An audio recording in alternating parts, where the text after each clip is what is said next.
Ya'at'ayabene means good morning. I'm a fifth grade teacher from Kayenta Middle School in the Kayenta district. Introducing myself, Dine Nation, do Bethlehem Bashchin, although Islanade, the Shichado, Twitchini, the Shinale. That's who I am. I have a power slide to connect with what I'm explaining. I taught my unit. It's connecting the Navajo rug with the number line. The Navajo rug is called the yoke.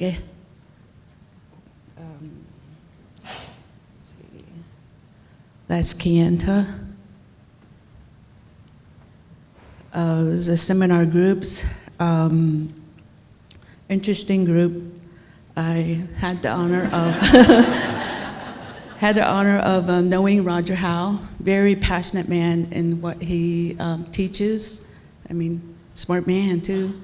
I had to review his notes at the end of the day to understand what he's teaching. I go, oh my gosh, this is what college kids do. And I only teach fifth grade, and we have to get them up there at that level. So that's what I learned from him.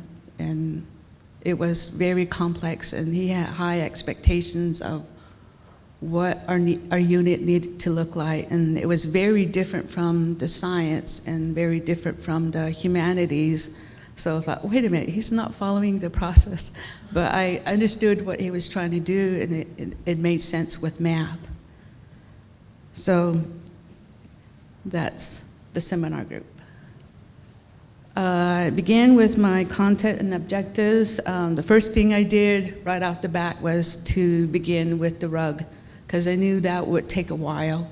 And we got the boards and the scissors and the yarn, and I assigned it as homework. So a lot of the students spent a lot of time the weekend creating the rugs. And then Monday, I started with the basic fraction. I had a whole umbrella of it, and then all the components that involve fractions for fifth grade, connecting to the standard and the Dine standards.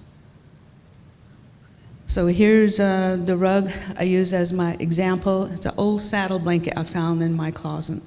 And the second one is a girl that she's my special ed student. She's creating a grid design of a rug. And then I have the vocabulary, and then down below, the students completed the rug, and they're measuring the rug and connecting it with the number line on how inches and quarters and 3/4 are measured on the line. And then we played card games with fractions, and we did the whole fraction unit, and I began with the ones, like 1/5, that whole group. They had to match it up in 1 minute, and then I added the 2s and all the way up to the 12s, and they got very competitive, so they enjoyed the card game. And the student made everything themselves.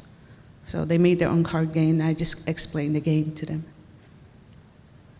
And then I have 3 high school students that come in, and I establish differentiated groups. So one group would be doing word problems. That's the one I'm doing up there, math word problems. And then they would be doing their card game again, and then they will also be doing their fraction strip, working on the equivalents.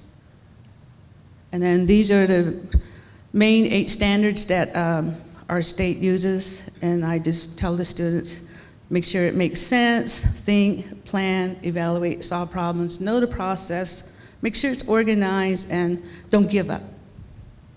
Even though it's difficult, don't give up, keep going. And these are the standards that are within my unit I use with fractions. There's more. And then this is the culture piece I use within my unit. And they learn the tools, they learn the rug, they learn the Navajo words of the tools for the Navajo rug. And then these are my students who completed the rugs. And the students' response, it was fun because they liked the card games. I like fraction because it's like adding strings to the rug.